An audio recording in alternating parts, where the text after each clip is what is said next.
There's a line coming out from the timber industry and its political allies that it's the lack of forest management that is causing these big hot fires. And the reality is just the opposite. It's the legacy of forest overmanagement in the form of clear-cut logging and industrial tree planting that is really fueling these big hot fires.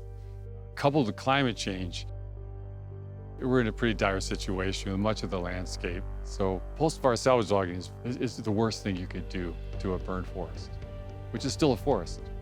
Post-fire salvage logging is very destructive to soils, streams, wildlife, the next forest that's growing. It leads to a lot of soil erosion, winds up in the river. It fouls water quality, which a lot of these rural communities, that's where their water source is. They used to think that post-fire salvage logging was not harmful. The real harm was from the wildfire. Just the opposite. It's some of the most destructive kind of logging.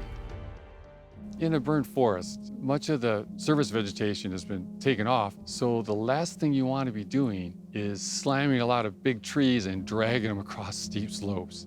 That's just compounding the disturbance on soils. A lot of that topsoil, which is very precious, takes a long time to develop in these mountainous forests, washes right off into the river, and it fouls the water quality, it destroys fish habitat, and just impoverishes the sites where the forest once stood.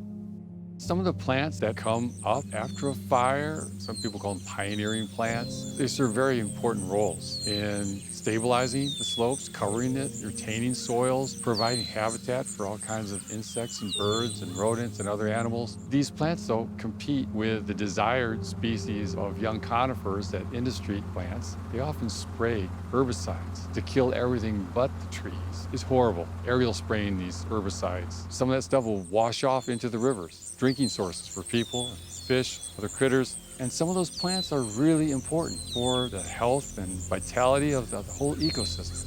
Even in the native forest, where it burned hot, killed all the trees, there's still so much life still there in the soil.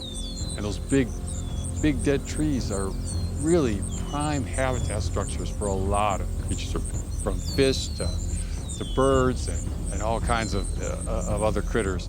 In a burned timber plantation, it's kind of total loss. There's not much biological legacy there. The soil has already been hammered from the original cut, and it's going to take a massive investment to help recover that area, unlike a native forest that has so much life still in it and will likely recover all on its own.